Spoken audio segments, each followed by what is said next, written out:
Hello, and thanks for stopping by. Something a little different.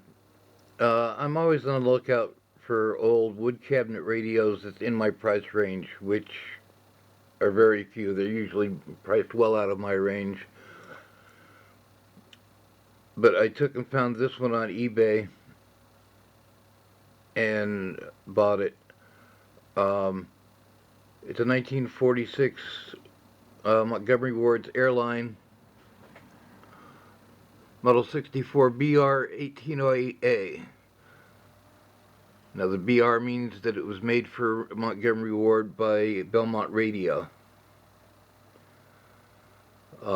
It's an 8 tube, a 5 band. It's got the broadcast band and 4 shortwave bands. Um,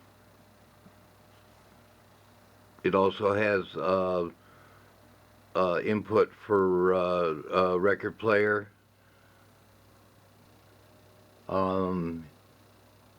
Here's a back view of it. You can see it's got antenna jack, speaker jack. The antenna is about 6 turns of fairly heavy wire. I'd say probably 14 or 12 gauge wire wrapped around that wooden frame and then mounted with 4 screws in the back of the chassis. Cabinet, I'd say, is in fair shape. The sides and bottom and front look pretty much okay. The biggest problem, my biggest challenge, because I've never had to take and refinish a wooden cabinet, is going to be the top here. You can see it's pretty staining and pretty rough condition finish-wise.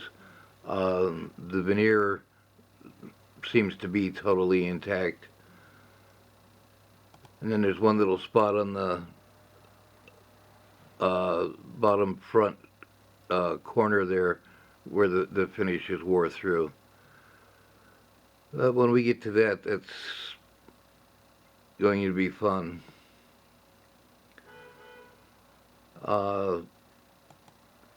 Here's a picture of the schematic. It's an 8 tube. Like I said, it's 5 band push-pull audio output. Most of it's rather conventional. The power supply here, you can see, is just a 5-way 3 rectifier off a transformer. The IF section, 2 IF cans with a 6SK7 IF amplifier.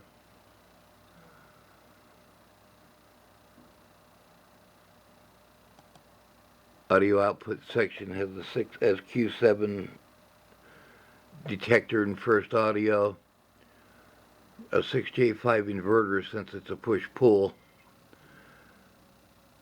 and then a pair of 6K6 output tubes.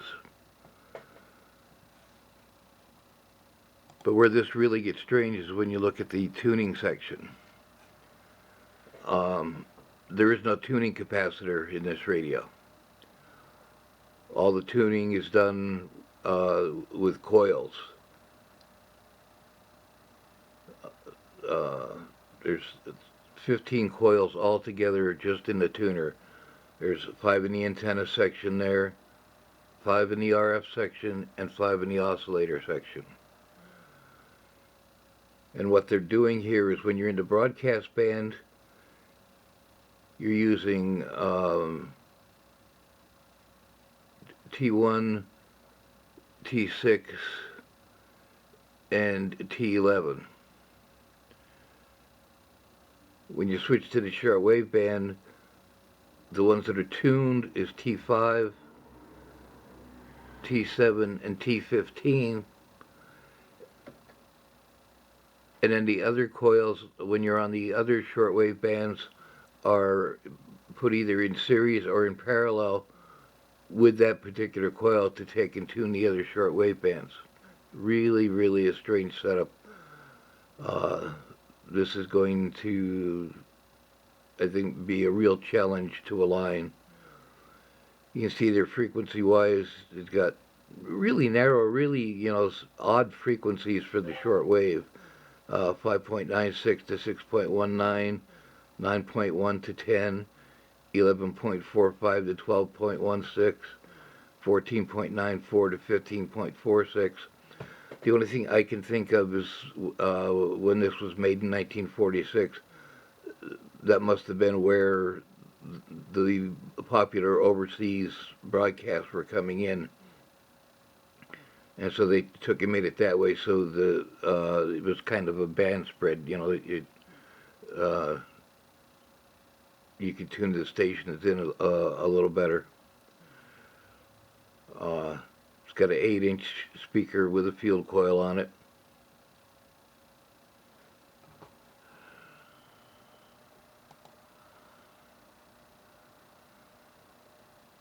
Now the person I bought it from says that he did have it plugged in and playing.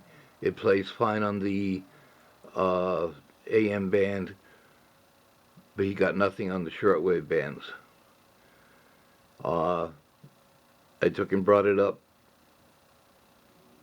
on my Variac to make sure that it wasn't drawing excess power, and the power seemed fine, at least for short test. And here's a short audio of what the audio sounds like from it. That's been non-existent for decades, for crying out loud. I'm not talking about Gronk, who retired because of a slew of injuries and how it just robbed him of his spirit. I'm not talking about Tom Brady, who's 43 years of age, doing the kind of things he did when he was in his 20s or 30s. I'm saying, can these two individuals have the kind of effect culturally, have the kind of effect in the end zone, have the kind of effect in terms of building chemistry and camaraderie to maximize the potential of the troops in a way that we never would have envisioned if Jameis Winston was still their quarterback? So as you can hear, it sounds pretty good. I think it's really going to be a nice radio when I get done with things. Here you can see I pulled it out of the cabinet to see whether any work had been done on it or not. This is a picture of the front of the radio, and you can see the slugs for all of those tuning coils that have to be adjusted when you do an alignment, plus the 3 trimmer capacitors.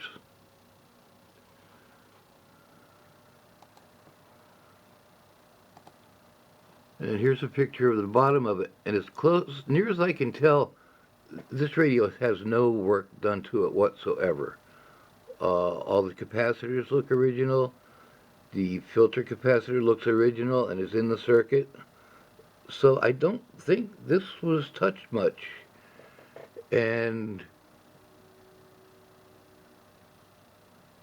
chassis-wise, it's really clean. There's not going to be the dust and maybe some cigarette smoke on the chassis to clear off, but otherwise it's pretty clean. So electrically, I think this is going to be an easy restore. Like I said, my problem is going to be with that cabinet.